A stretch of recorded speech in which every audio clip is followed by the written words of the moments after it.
Kapag patuloy mong lalapastanganin ang sinabi ng Korte Suprema, mawawala ng tiwala ang taong bayan sa ating hudikatura. Sino pa ang susunod sa mga desisyon ng hudikatura na wala namang armed forces para itupad ang kanilang desisyon? So kapag naglapastanganan ka, bagamat meron kang karayaan ng malayang pananalita, pero ikaw ay isang partido sa isang kaso at ang Senado naman, ang mga senador ay partido sa kasong yan dahil kasama sila doon sa nademanda doon sa Korte Suprema, ibig sabihin, sinisira mo yung tiwala ng taong bayan sa institusyon at ikaw, antivirus, dapat kang maparusahan. Ay, nadidisturb yung kaluluwa ko. Dahil bastos ka. Ni hindi ka abogado, akala mo kung sino ka.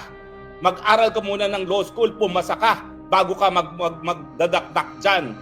Mantakin mo, 15 unanimous Supreme Court decision, lalapastanganin mo ang desisyon nila. Hilo ka ba? Ang yabang mo